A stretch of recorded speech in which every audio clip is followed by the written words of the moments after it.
Good morning students अपना जो topic चल रहा था वो था cell cycle and cell division. जिसमें लास्ट वीडियो में हमने सेल साइकिल के बारे में स्टडी की थी कि सेल साइकिल में दो फेजेज होती हैं, इंटरफेज, एम फेज को भी हमने माइटोसिस के अंतर्गत स्टडी किया था कि जो माइटोसिस है उस माइटोसिस में एक सेल टू सेल में कन्वर्ट हो जाती है, डिवाइड हो जाती है और दोनों सेल के अंदर नंबर ऑफ क्रोमोसोम इक्वल रहता है मदर सेल के। तो ये जो माइटोसिस हमने स्टडी किया था तो इसमें दो फेजेज होती है, दो स्टेप्स होती है इसकी। फर्स्ट इज कैरियोकाइनेसिस, जिसमें इसकी कैरियोकाइनेसिस की 4 सब फेजेज होती है। कैरियोकाइनेसिस मतलब डिवीजन ऑफ न्यूक्लियस, जिसमें 4 सब फेजेज होती है इसकी, prophase, metaphase, anaphase and telophase.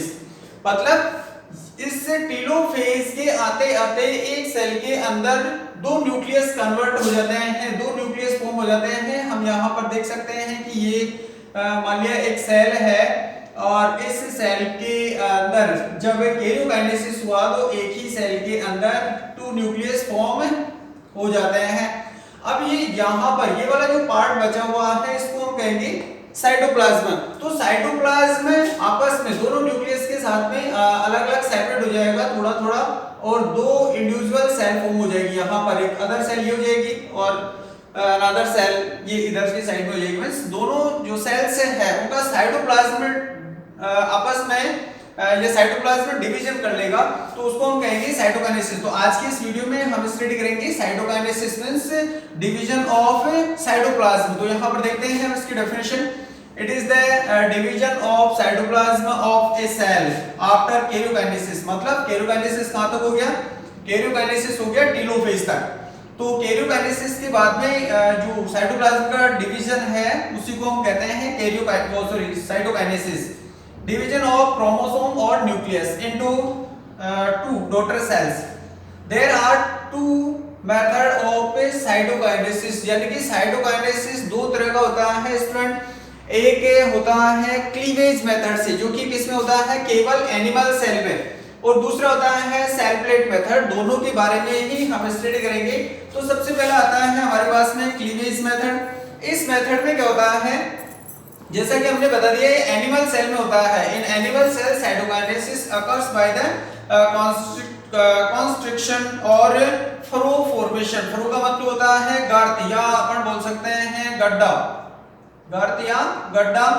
और कॉन्स्ट्रिक्शन का मतलब होता है अंतर्वलन, अंतर्वलन या इन्वेजिनेशन बोल सकते हैं। मतलब किस में होता है ये फ्रो फॉर्मेशन? ये होता है प्लाज्मा मेम्ब्रेन में। तो यहाँ पर हम डायग्राम के थ्रू देख सकते हैं। सबसे पहले ये एक सेल है और टीलोफेज के लास्ट तक यहाँ पर नंबर 1 न्यूक्लियस, एक ये न्यूक्लियस फॉर्म हो गया, सेकंड न्यूक्लियस ये फॉर्म हो गया।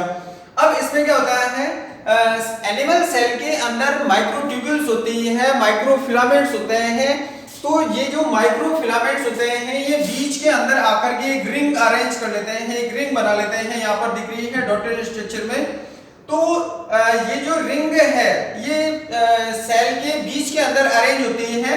तो इस रिंग के फॉर्मेशन के कारण क्या होगा, ये जो प्लाज्मा मेम्ब्रेन है ये प्लाज्मा मेम्ब्रेन यहाँ से कॉन्ट्रैक्ट होगी, यानी कि इन्वेजिनेशंस बनेंगे, गर्त बनेंगे, गड्ढा बनेगा प्लाज्मा मेम्ब्रेन के अंदर। और ये वाले जो रिंग बनी है ये चारों ओर बनती है। तो यहाँ पर हम देख सकते हैं कि इस रिंग के अंदर कॉन्ट्रैक्शन हुआ, तो कॉन्ट्रैक्शन के कारण जो प्लाज्मा मेम्ब्रेन है वो अंदर की ओर आ रही है, खिंच रही है, जिसके कारण यहाँ पर एक इंडेंट बन रहा है। फ्रो का मतलब गड्ढा बन रहा है यहाँ पर। तो सेकंड डायग्राम में हम देख सकते हैं यहाँ पर कि जो माइक्रोफिलामेंट है कॉन्ट्रैक्ट फॉर्मिंग क्लीवेज थ्रू, यानी कि एक अंतर्वलन या गर्त को फॉर्म करते हैं। और जब फाइनली ये जो फ्लो है वो आपस में अटैच हो जाती है चारों ओर से, तो 2 सेल्स फॉर्म हो जाएगी। यहाँ पर ये सेल बन गई, यहाँ पर ये सेल बन गई। तो यहाँ पर the cell completely pinched by the, pinched का मतलब धक्का देना, धकेलना, by the microfilament and 2 cells form, यानी कि 2 सेल फॉर्म हो गए। इसको हम देख सकते हैं यहाँ पर कि हमारे पास में एक फुला हुआ बैलून है, उसको हमने बीच में से पकड़ा और पकड़ करके अंदर की ओर दबा दिया। तो अंदर की ओर जो इंडेंट बन रहा है वो फ्रो हो गई और फाइनली हमने उसको कंप्लीटली दबा दिया। तो 2 बैलून एक इस साइड में एक इस साइड में 2 बन जाएगी। यानी कि ऐसे ही हम इस सेल के अंदर सोच सकते हैं कि इसी तरह से एक गर्त का फॉर्मेशन होता है, गड्ढे का फॉर्मेशन होता है कि जो कि फाइनली इसको 2 सेल्स के अंदर फॉर्म कर देता है। यहाँ पर इसकी लैंग्वेज देखते हैं हम। In this method, a ring of microfilaments develop peripherally below the cell membrane in the mid region of the cell। यानी कि सेल के बीच में जो माइक्रोफिलामेंट है ये क्या कर रहे हैं, एक रिंग का अरेंज कर रहे हैं, रिंग बना रहे हैं। It cause invagination। इन्वेजिनेशन का मतलब होता है अंतर्वलन, और अंतर्वलन का मतलब अंदर की ओर धंसना। The cell membrane to form furrow, जिसके कारण सेल के अंदर या सेल मेम्ब्रेन के अंदर क्या बन रहा है, फरो यानी कि गड्ढा बन रहा है। The constriction और फरो deepens centripetally, यानी कि ये जो फरो है वो सेंट्रीपिटली यानी कि केंद्र की ओर अधिक गहरी होती जाती है। Then dependent flow यानी कि जो गहराई है, गर्त की जो गहराई है, ultimately divide the mother cell into 2 daughter cell. तो ये जो फरो है जो मदर सेल को फाइनली 2 डॉटर सेल के अंदर कन्वर्ट कर देगा, क्योंकि हमने अभी भी डायग्राम के थ्रू भी इसको समझ लिया। अब दूसरा जो मेथड आता है हमारे पास में वो आता है सेल प्लेट मेथड। देखिए सेल प्लेट मेथड ये किसमें होता है, ये होता है प्लांट सेल में। क्लीवेज मेथड या फरो फॉर्मेशन एनिमल सेल में होता है, और सेल ये प्लांट सेल में होता है सेल प्लेट मेथड, यानी कि इसके अंदर एक प्लेट बनती है सेल के बीचों बीच, और ये सेल प्लेट पेरिफेरल रीजन की ओर ग्रो करती है, और फाइनली जब इसकी सेल वॉल से अटैच हो जाती है तब एक सेल यानी कि एक मदर सेल 2 डॉटर सेल में फॉर्म हो जाती है, कन्वर्ट हो जाती है। तो यहाँ पर देखते हैं plant cell cytokinesis occur by this method, यानी कि प्लांट सेल में होता है। तो क्या होता है, देखिए इसमें डायग्राम के थ्रू हम देख सकते हैं। Vesicles from the Golgi apparatus appear at the mid plate, यानी कि हमने गोल्गी एपरेटस और एंडोप्लाज्मिक रेटिकुलम के फंक्शंस स्टडी किए थे, तो वहां पर आता है कि ये सेल प्लेट में हेल्प करता है।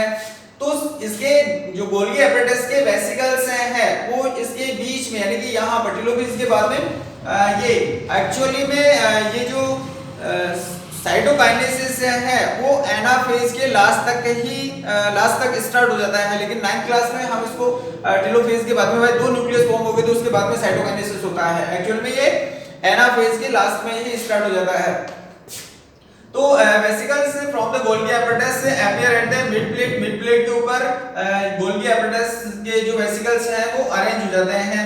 आगे देखिए दूसरे डायग्राम में the fuse from new plasma membrane, ये किसी जो नई प्लाज्मा मेम्ब्रेन बनी है उससे ये फ्यूजन कर लेते हैं।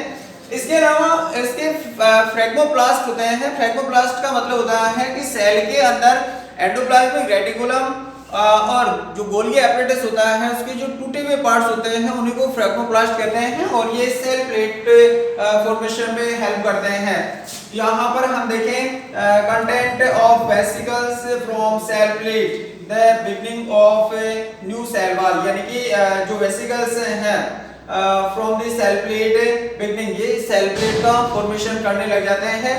और जब ये सेल प्लेट यहाँ पर ये बीच में बढ़ना आरंभ होती है स्टूडेंट्स, यहाँ से हम देख सकते हैं यहाँ से, तो ये क्या करती है सेल के चारों ओर ग्रो करने लगती है, फैल जाती है और एक प्लेट बना देती है दोनों न्यूक्लियस के बीच के अंदर। और फाइनली जब ये इधर से और इधर से दोनों साइड से सेल वॉल से अटैच हो जाएगी तो उस कंडीशन में ये सेल और ये सेल दोनों सेपरेट हो जाएगी और एक ये इंडिविजुअल सेल की बातें विभाजन करेगी। तो इसकी थ्योरी देखते हैं। ड्यूरिंग टेलोफेज मेम्ब्रेन एनक्लोज, देखिए during telophase membrane enclosed vesicle यानी कि गोल्गी एपरेटस के वेसिकल्स जो कि मेम्ब्रेन द्वारा बाउंडेड है derived from the Golgi apparatus से रिलीज होते हैं migrate to the centre of the cell, और कहां आते हैं सेल के सेंटर की ओर आते हैं, यहां आ रहे हैं, यहां आ रहे हैं। where the metaphase plate used to be fused from cell plate, यानी कि जहां पर सेल प्लेट या मेटाफेज प्लेट बोल सकते हैं या सेल प्लेट का फॉर्मेशन जहां मेटाफेज प्लेट बनी थी। Eventually the growing cell plate fuse with the existing plasma membrane, जो कि जो growing cell plate है वो प्लाज्मा मेम्ब्रेन से जुड़ जाती है। आगे देखें, producing two daughter cell each with own plasma membrane, यानी कि फाइनली एक मदर सेल से 2 डॉटर सेल्स बन जाती है जिनका खुद का प्लाज्मा मेम्ब्रेन होता है।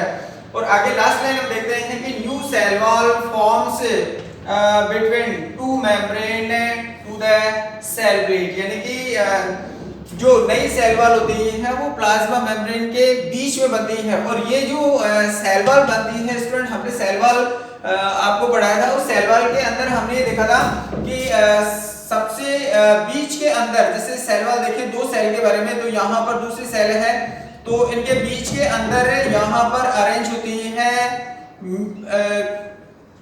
मिडिल लैमेला, और मिडिल लैमेला के बाद में फिर बनती है प्राइमरी वॉल, फिर उससे बनती है सेकेंडरी वॉल। तो यहाँ पर दोनों प्लाज्मा मेम्ब्रेन के बीच में मिडिल लैमेला का फॉर्मेशन हो जाता है और फाइनली ये जो सेल है वो एक मदर सेल टू सेल के अंदर सेपरेट हो जाती है। तो स्टूडेंट आज के इस वीडियो में हमने स्टडी किया है सेल साइकिल का एक पार्ट आता है जिसमें साइटोप्लाज्म का डिवीजन होता है जिसको हम साइटोकाइनेसिस बोलते हैं। इसके अलावा एक छोटा सा टॉपिक और आता है इंपॉर्टेंस ऑफ माइटोसिस। तो स्टूडेंट्स माइटोसिस जैसे कि हमने आपको बताया था कि माइटोसिस केवल सोमेटिक सेल्स के अंदर होता है, या हम बोल सकते हैं सभी सेल में होता है, क्योंकि मियोसिस सोमेटिक सेल्स में नहीं होता है, मियोसिस केवल रिप्रोडक्टिव सेल्स के अंदर ही होता है। तो जैसे मान लिया कोई सेल्स है डैमेज हो गई तो उनको रिप्लेस करना है, तो उसमें माइटोसिस के थ्रू ही सेल्स को बॉडी से रिप्लेस किया जाता है। इसके अलावा बॉडी के अंदर ग्रोथ होती है वो माइटोसिस के कारण होती है।